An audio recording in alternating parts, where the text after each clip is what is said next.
travelers, and welcome to Go See, Do Explore. Here, we dive deep into the heart of travel, sharing hidden gems, unforgettable experiences, and the stories that make each destination unique. Whether you're a seasoned traveler or dreaming of your next getaway, you're in the right place to get inspired. I'm Christopher. And I'm Ashleigh. And together, we'll set the course for your next great adventure and discover the stories that make each place unforgettable. It's time to go, see, and do more. Let's explore. Hello, everybody. We are back for another episode of Go See, Do Explore. And this time we are talking about a place that we recently visited for a weekend, really. Yeah. And that was Greenville, South Carolina. Yes. It was my first time in Greenville.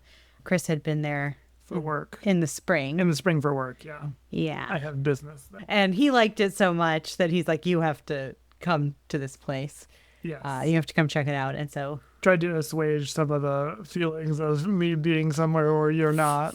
Do you ever talk about how he went to California before me and I didn't let him live it down until he took me to California? I don't know if you want to tell that story.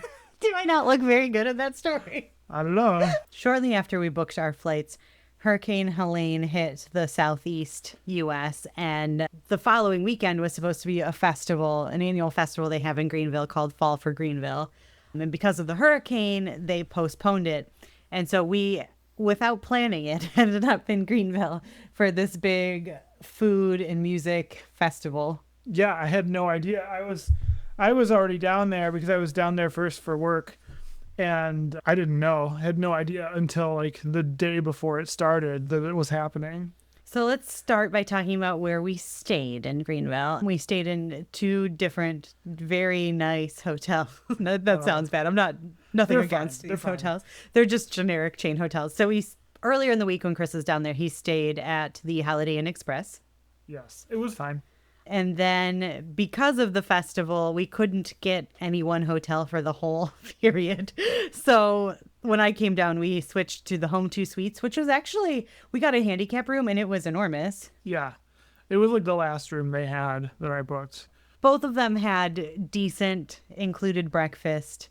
The Home2, though, I feel like had a lot more hot food options. Yeah, definitely. By a lot more, you mean some. I think the Holiday Inn Express. Oh, there was like some They eggs. had the biscuits and gravy, and they had yeah. What was it, a pancake maker? I think it was the pancake maker, like the conveyor. Okay. More than I noticed then, I guess. Later in the trip, we had brunch at the Between the Trees restaurant, which is in the Grand Bohemian Lodge, which might be on my list of dream hotels to stay in because it was just gorgeous. Yeah, it was really cool. We hung out in the lobby during the rain, like bums. Yes. But so was everyone else. Right. It gave off real, like, National Park Lodge vibes. Reminded me a lot of Wilderness Lodge at Walt Disney World. Yes. Yeah, just that really cool, like, wooded, rustic. The Between the Trees restaurant was really nice. We'll talk about restaurants in a little bit. But, yeah, I think if you are going to Greenville and you want, like, a really cool hotel experience, definitely check that out. Yeah. Let's take a step back for a minute, though, and just Greenville is one of those places I had never really heard of until I visited again for work and immediately discovered that it's this really awesome place. What did you notice about Greenville? Maybe why should people go there? It has that small town charm, but obviously there's like a ton of restaurants. Is that what you were going to say? Yeah, I think there are a lot of reasons to like Greenville, but that was the thing that really surprised me, is it just seemed like such a sleeper food destination. Like if you're into food, restaurants, I don't know how more people aren't talking about this place. They have an insane number of restaurants. And I think part of it too, what amplifies it is that it's not really that small of a city. If I'm remembering right, I think it's about the same size as Grand Rapids, Michigan, population-wise. But the downtown is just much, much smaller, much more contained. And so it feels like this really small town that has just tons of restaurants. And they also have a theater with like Broadway shows. Not something that we did on this trip, but it's this really interesting, like kind of art and food centric town in Western South Carolina that I feel like no one, at least around us, has ever heard of. And it also has the Falls Park on the Reedy, is that what it's Yes, called? yeah. Which is, so there's like a little waterfall that runs through downtown, and they built this really cool, like a bridge over the falls, and it's just like a cool place to hang out. We saw a lot of people, even though it wasn't that warm, like people walking in the falls and playing with their dogs and things like that. So that was pretty cool. Yeah. A nice kind of green space, very natural feeling that you don't get in a lot of cities that size. Yeah, yeah. It was almost like maybe this, I don't know, it's almost like Central Park in a way, like how you can kind of escape the craziness of what's going on the street, especially because the festival was pretty busy. Yeah. So even going like on the days of the festival, you could go down to the park and there were less people around. Yeah. So I guess, I mean, we should probably talk about the festival. I know people listening to this, you'll have to wait, like 11 months for the next one. But yeah, what do you want to say about the festival? So it was really fun, and maybe part of it was just that it was a total surprise for me, like that I had gotten on that plane having no idea that this was going to be happening. But they had, I think, 5 stages. Does that sound right? 5 or 6. 5 or 6 music stages with music all day. So all these bands, huge range of styles. So it's not like it was just like a country music festival or like rock. When you first told me about it, I was expecting it to be like mostly country music, and there was like a little bit of everything. And then there were lots of food stalls, like little tents. Now, Greenville has an insane number of restaurants in its downtown. If you walk the main street in Greenville, I feel like it's like every 5 or 6 doors is a restaurant, and a lot of them are really good. Most of them are local. It's not like a lot of chains too, which is fun. So it's already a great food destination. But then a lot of these restaurants had tents that you could go up and you buy some tickets and you get whatever samples, like a lot of food festivals. Or a lot of it too were restaurants that weren't in the downtown area, so you got to try food from outside of downtown. That was pretty good. Yeah, enjoyed that. We went to the one cookie booth a lot. Yeah, that's true. Got a lot of cookies. We also went to that laundromat. We went to one booth from a restaurant called the Green Laundry Zone. That's where I got green from. Okay. Which is in Greer, South Carolina. But it is the first upscale laundromat with a farm-to-table cafe in the United States. Yes. So we had to check it out. And it was Indian, very spicy, a cafe that's in a laundromat. But it was Indian food. We had the potato sliders. Yeah, it was really good. It was spicy, too spicy for me, I think. I want to get into Indian food, but I can't take that much spice. So I need to be introduced slowly. Is there anything you want to mention about the festival? Anything else? It was just a lot of fun, and it was really fun to stay downtown and just kind of walk to everything. This is something that I really love to do, is when you're somewhere where you can just kind of walk everywhere. Oftentimes I wish we lived somewhere where I could just walk everywhere. Not that I don't like driving. I do like driving, but it's just nice to be able to walk out your door and just go and not have to worry about where to park or just you can go. And so we did a lot of that, is walking up and down that main street and checking things out, listening to different bands.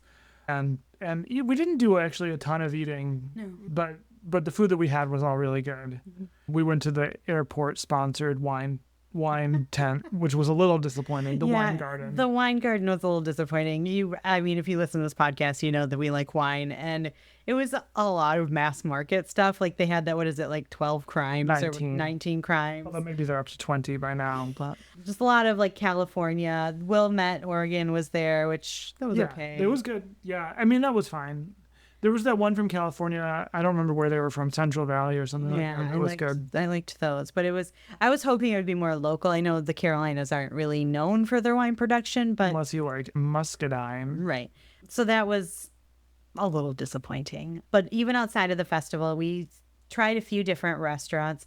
The first night we ate at, it's called Sassafras, which I believe is like the #1 restaurant on TripAdvisor in Greenville. And it is low country southern, I think is how they bill themselves. Mm-hmm. But Sassafras was good.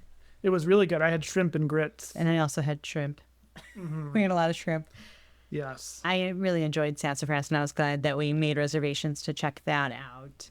And when we left there, the silent disco was happening outside. It was. Actually, when we arrived there, too, I think. Oh, yeah. Like, what are all these people in line for? What's this island disco? The second night, we ate at a restaurant called Bar, which was a dim sum place.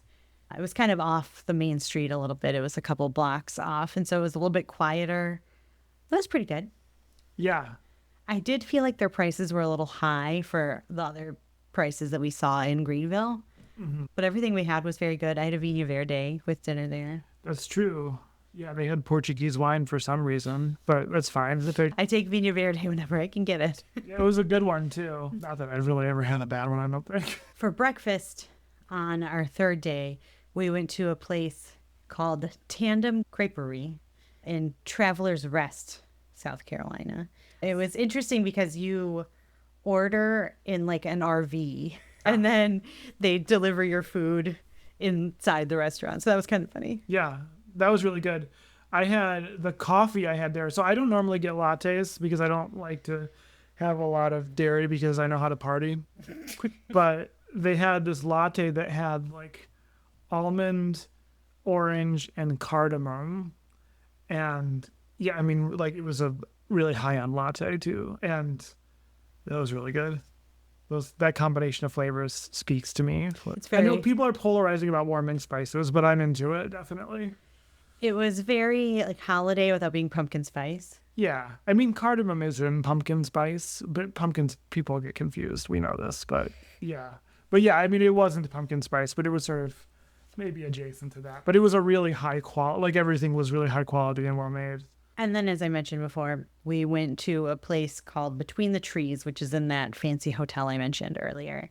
And that was really cool because it's right on the Falls Park on the Reedy that has a balcony or a patio, a deck, something like that, overlooking the falls and the big... The bridge, yeah. Yeah. And so if the weather was nice and it wasn't raining, we could have sat outside. But instead, we were inside with a big view of the park area, which was cool. Yeah, you had a view of the park area. You had a view of the bar. Yeah, it was cool looking. I kind of wish we had been able to go outside, and we could have gone outside, but it was raining and kind of cold. Yeah, it would have been a little uncomfortable. What about coffee? Oh, yes. Some good coffee. One of my favorite coffee shops, a coffee shop I believe I've mentioned on this podcast before, Methodical Coffee Roasters, I want to say. It's how they bill themselves, is in Greenville. And I came back with beans. We have beans from there. Yeah, it was one of my favorites. There are a couple other good ones too. There's one that is, I think, really iconic in Greenville called Coffee Underground, which is in like an improv theater, and it's in a basement, and so everything is really like kind of theatery. It's a cool atmosphere. I don't like the coffee as much as Methodical though.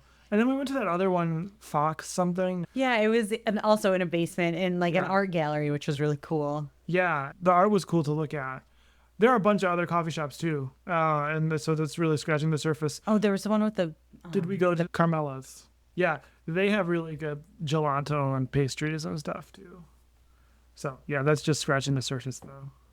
Summary of those. Yes. If you like eating, this is a city that you should go to. And there are other good things there too, to be clear, but like this is, yeah, it's a good one.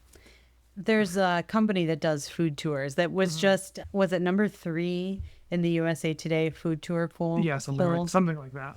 Yeah. And he does like regular food tours. He does like a chef's table tour, barbecue tour. He does a coffee tour, a dessert tour. I don't mind plugging him. It's Greenville History Tours. He also does history tours. Yeah. This guy's name is John Nolan. He does a really, really nice job. I would definitely book with him. Not sponsored, just an honest opinion. Yeah, for sure. Is there anything else we should talk about in Greenville? Well, we'll talk more about flying in a minute, but it's halfway between Charlotte, North Carolina, and Atlanta, Georgia. So you can fly there directly. Depending on what airport you're from, you might actually find a direct flight. Otherwise, it'll be a connection probably from one of those 2 airports or from maybe New York, because they have a lot of direct flights to New York City. But also, if you fly to Atlanta, if you're renting a car anyway, you could fly to Atlanta or Charlotte and drive. It's about 2 hours drive from either of those places. Having a car might be nice. We did get out of the city on the last day because your coworker was driving us around. Like we mentioned, we went to Travelers Rest, and then what was the name of that park? Caesar's Head? Oh, that park, yeah. Which was almost in North Carolina. We were like right on the border. Yes, Caesar's Head. Did you know we were like less than an hour from Asheville there? Yeah. Yeah, almost there. And there's a nice lookout there over the mountains. It was kind of foggy when we were there. And then we went to Bald Rock Heritage Preserve, which is this really flat rock. Apparently that was in Cleveland. Which is a flat rock where there's a lot of graffiti.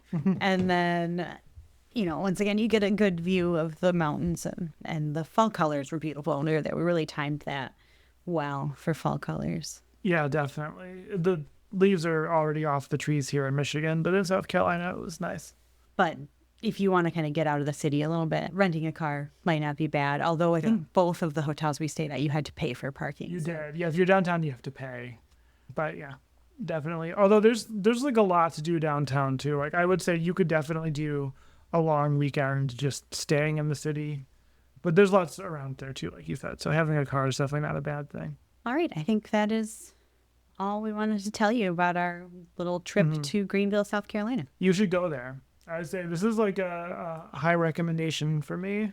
I'm really happy that I kind of stumbled upon this little city in western South Carolina. If you're looking for a getaway next fall, figure out when fall for Greenville is. It was a lot of fun. And hope there are no hurricanes that affect the Western Carolinas. Yeah, that's crazy. Yeah. Yeah. Is it time for a wine break? I think it's time for a wine break.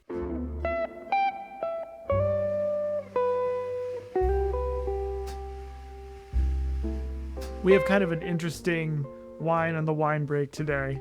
It is a Rioja Gran Reserva that I found at Costco for $12.99. I did have some of this yesterday, but you haven't had any yet. No. So, 94 points on Wine Enthusiasts. Let's try it and we'll talk more about this. What do you think? Tastes like a red wine. Tastes like a red wine. It's got some age to it. Yeah. Yeah, it's a 2016, I should mention. First of all, Rioja, wine region of Spain, if you didn't know that. Northeast Spain in the Basque country. It's one of Spain's two very famous wine regions, but Spain has all sorts of wine regions. Anyway, there are three classifications of Rioja. There's Crianza, Reserva, and Gran Reserva. Crianza is young, I think less than 2 years. Reserva is more than 2 years, and then Gran Reserva is longer than that. I don't recall the distinction between Reserva and Gran Reserva. But typically, you only make Gran Reserva from wine that is really, really good, right? Because otherwise, why wait that long having that money tied up in wine that's just sitting there? And so when I saw Gran Reserva, I have another Gran Reserva downstairs that was purchased for me for my birthday. I didn't pay for it. It was $100, that bottle, right? So that's a very typical price for a wine like that. It's just an expensive wine. So when I saw this at Costco for $12.99, I kind of freaked out. Like, why? Because normally that's just not typical. I would say to me, it's not, it doesn't taste like a Gran Reserva, really.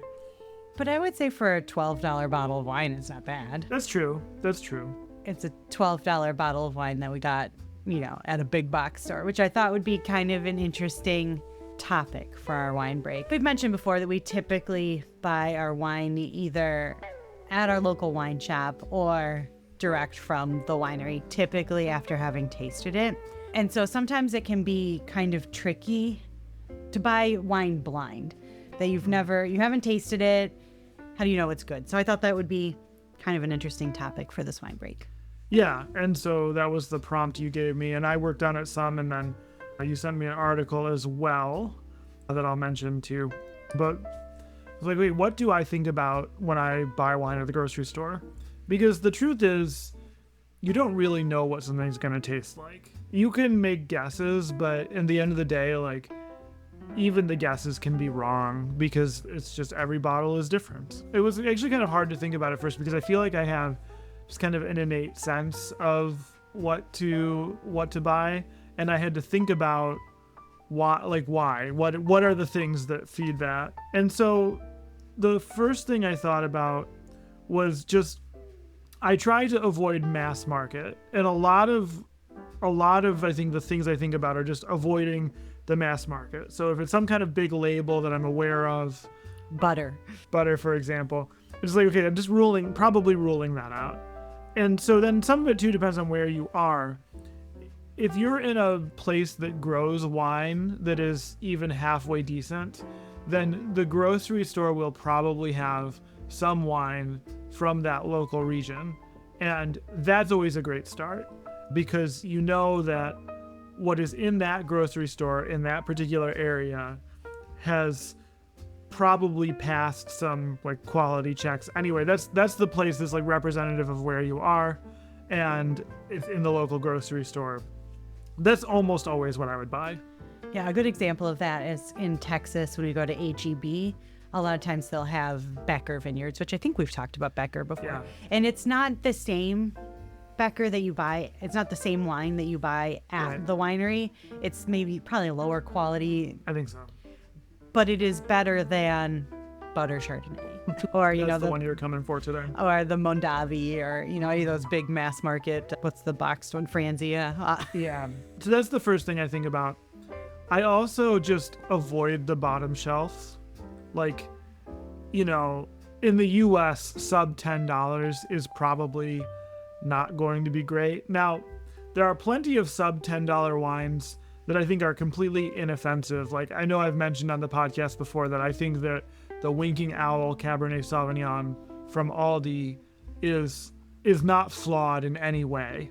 Like, it's totally drinkable, but it's just not usually what I want to buy. It's also not interesting in any way. Yeah, right. Exactly. Yeah. So it's not that like everything down there on the bottom shelf is going to be gross necessarily, but yeah, I would just avoid that. Try to keep it above $10. I probably in the grocery store also wouldn't go really expensive unless there's like a particular wine that's there that because it's probably expensive. And this is just my opinion, but it's probably expensive for the wrong reasons.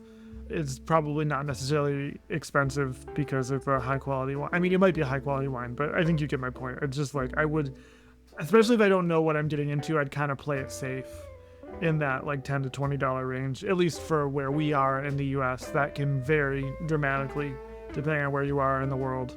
I think another thing I think for is I know the kinds of wines that I like in general. And so I'll look for those wines. Like I feel like Malbec, for example, is a wine that I really love. And it's also a wine that is usually pretty good. I mean, you could have bad ones, but I feel like there's not... The ones that we get here are usually good. It's pretty rare that there's a bad one. You also know that like that's coming from Western Argentina in a pretty large growing region that does very well. So like that's always a safe one for me. Rosé from Provence, always a safe one. I mean, I shouldn't say always, but like pretty much always. Pinot Noir from Paso Robles is another one that I feel like is just reliable. So you can start to kind of develop what you feel like is reliable too for you and the wine that you like, and go with that and look for things that are like that. I think one thing too with this, going back to this Rioja, it says on it that it's a 94 point from wine enthusiasts. I feel like when we go to Total Wine, which is not exactly a grocery store, but it is a big box store for wine and other alcohol, a lot of times that's kind of what I use when I'm looking at bottles that we're not familiar with. I'll see something that'll be like, so many James Suckling points or something like that. And it kind of lets you know that it's that people that know what they're talking about find it to be decent. Yeah, lots of people I think complain about the flaws in those rating systems, but I would agree that in general, the fact that it has a rating means that people have paid attention to it. It's not I don't think it's a guarantee, but that can help to make a decision. So I feel like that's kind of how I approach it. Now, you sent me this article in Bon Appetit that I thought had a couple other good points that I wanted to mention. One was to look at the ABV, the alcohol, and that can give you another indication of what the wine is like. I mean, it's definitely, it's an aspect of the wine that is quantifiable, right? So kind of like its age, it's quantifiable. You can know what that means. And there's not really a right answer on ABV, but low alcohol wines tend to be 10% or lower. In fact, much lower than 10%, and it's not really a wine. High alcohol wines tend to be 14% or higher, up to like maybe 16 would be a really, really, really powerful one. And then most wines fall in the middle around like 12, 13%. Pretty typical for a red wine, maybe a white wine a little bit less, like 11 to 12. And so that gives you an indication not only of the alcohol level, but also of like the ripeness of the fruit. It can give you an indication of, like, for example, a sweet wine is going to have a lower ABV because depending how they make it, the sugar hasn't converted to alcohol or they've otherwise added things. And like, if you know the kind of wines you like and you know roughly what their ABVs usually are, then that also is an indicator. Another piece of advice that I thought was good was to read the whole label. I think that I do that, but I don't know that I would have thought to mention it. Really, I mean, sometimes some labels give you a lot of information, some labels don't give you much information, but it's better to read it than not. You get a better sense of what's going on there. And then another tip that I think is a good tip is there are some ideas for what to do if you get a bottle of wine that is not good, because that's going to happen sometimes. And I know what I usually do when I have some wine that is like, this is not great, is I end up cooking with it. You can cook with wine that's not very good, and it ends up being fine for that. But they also suggested doing things like making spritzes or mulled wine, or even some drink I'd never heard of. It's like a mixture of red wine and Coca-Cola. Doesn't sound good to me. Yeah, but you can. I'm willing to try it one time. But yeah, you can do other things with the wine. So it's like not a total waste. Just make sure that you take an acceptable level of risk, and yeah. I mean, it'll be fine. I'll make sure to link to that article in the show notes. But one thing that I thought, and you kind of mentioned this, but they mentioned looking for wine from a specific location. So don't just get a bottle of, I don't know, Pinot Noir from France. You want it from, I don't know where Pinot Noir grows in France. Burgundy. You want a Burgundy. You don't want... It's going to be expensive at the grocery store, bro. But yeah. But you don't want just like French Pinot Noir. They they said, or I think they said Pinot Noir from Carneros instead of just California. You kind of mentioned the Malbec from Mendoza is a very specific. Yeah. It's not just, this is a Chardonnay from California. Right. Yeah, I'm really hating on Chardonnay. I know. I think there are aspects to that.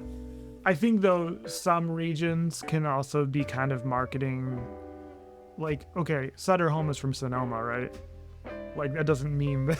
So, I mean, I think that's it's good advice, but again, it's not perfect advice, I would say, And I don't really have anything bad to say about Sutter Home. I couldn't tell you the last time I had anything from there. I don't know. But it's just like, the point is that it's not seeing Sonoma, for example, a place that I think is pretty prestigious in the wine world. I mean, it's not necessarily guaranteed. All right. Well, I hope that was helpful for, the next time you need to pick out a bottle of wine and you are at the grocery store. Yeah. Hopefully it will help you find something that is better than average, let's say. Yes. Yep. All right.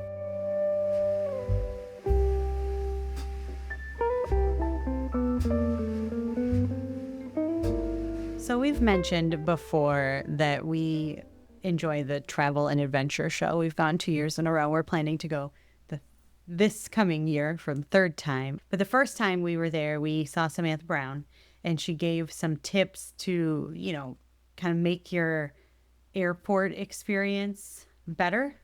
To avoid flight cancellations, she said, well, I think 4.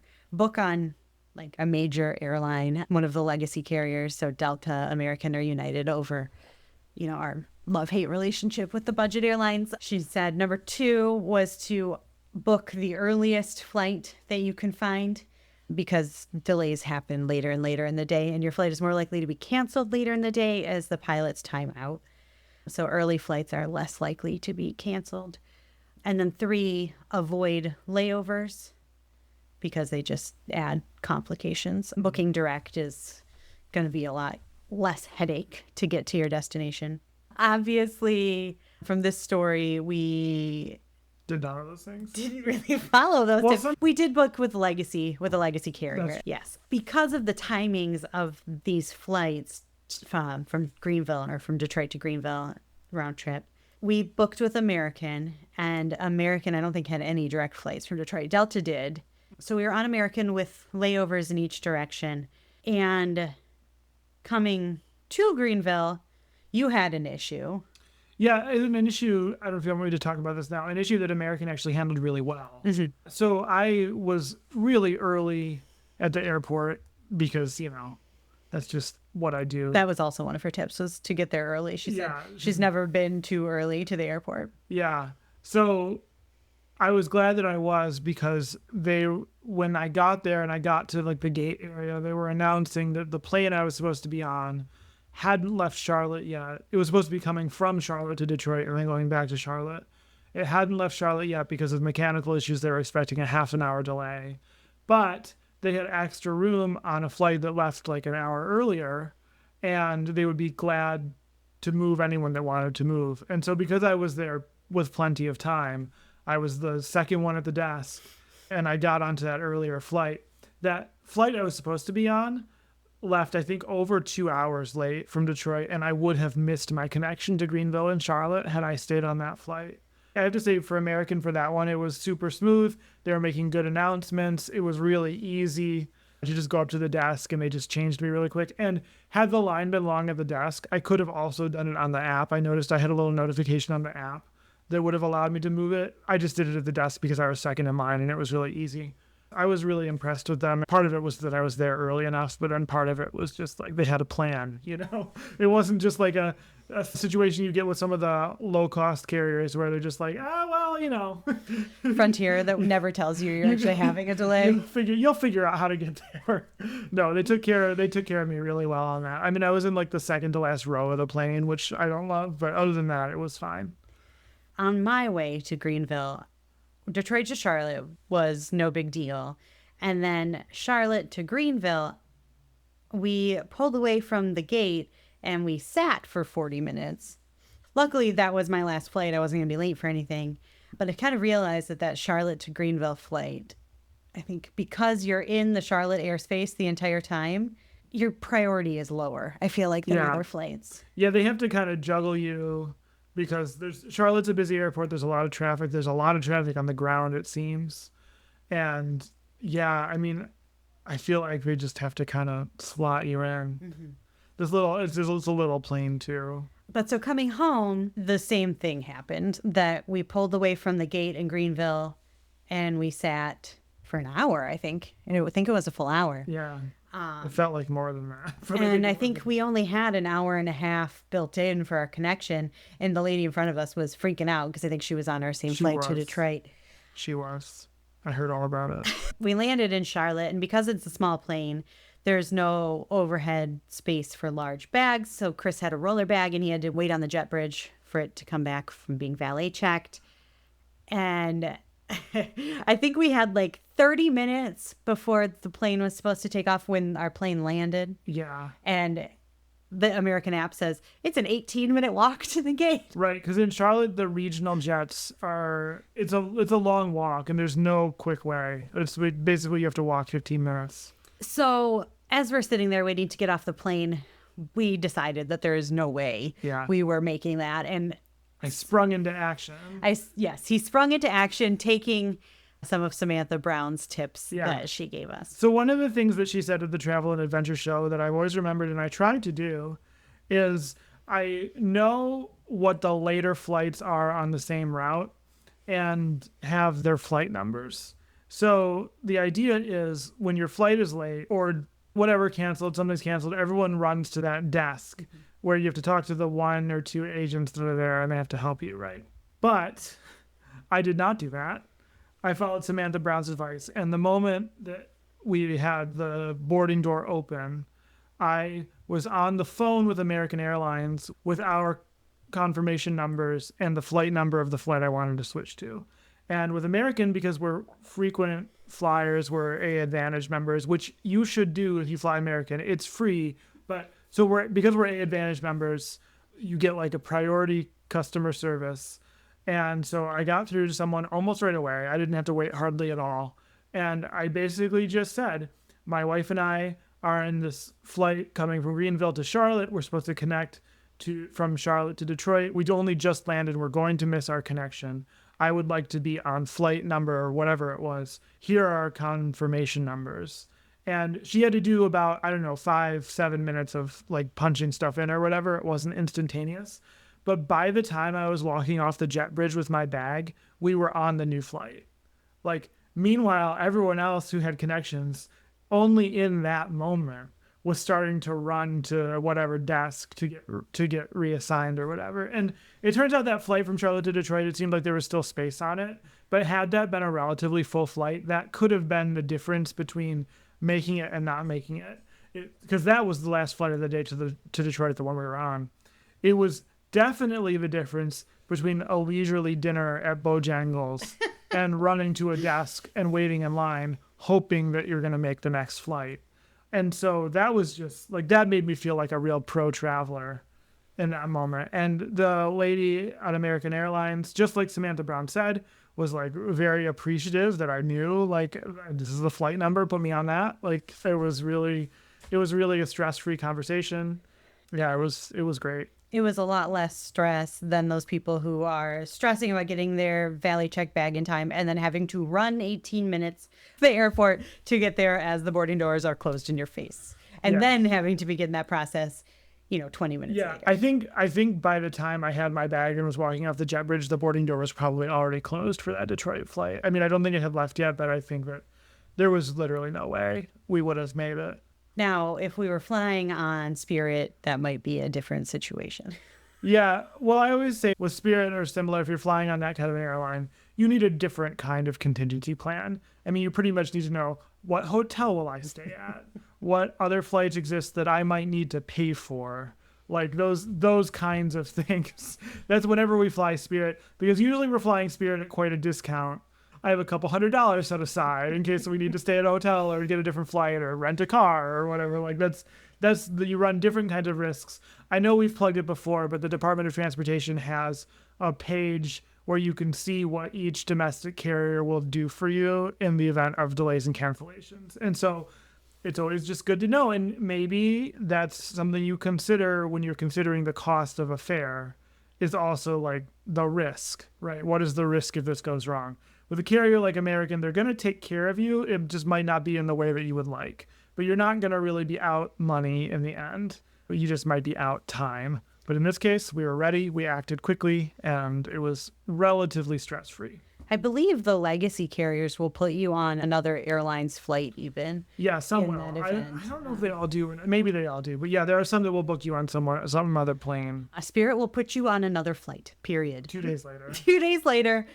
And that is what you get. We'll say, too, that having trip insurance is very helpful in these situations. Mm-hmm. We weren't delayed enough that our trip insurance would give us anything. If we had a 6-hour delay, which was the case with that one time we got canceled on Spirit, then they would give us money. But that's just something to keep in mind. I think we've mentioned before that we have an annual trip insurance policy for issues like that. And I believe that if we had to miss work because of it, they would pay. Yeah. So there are lots of different policies, but yeah, that's something to be aware of. And it may be like, usually credit cards have some nominal amount of travel insurance, trip insurance, and you could always check that too. If you booked with a credit card, you might have some benefits, you might not. It just depends, but it's always something to look into. So we hope that our experience will help you in the event that you have a similar situation. Yeah. I mean, worst case scenario, you call, you get put on hold, and you're on hold as you're walking to that desk, right? But at least you're in 2 lines while everyone else is running to 1. Don't forget that you can make phone calls. It's a really powerful thing. And know those flight numbers. And if you don't know, this is why we say to download the app for the airline. Like, use that, use FlightAware, use something. See what's going out of that airport to your destination. And that way you can be prepared and you can say exactly what you want, and then hopefully they'll give it to you. All right. We will talk to you next week. Bye.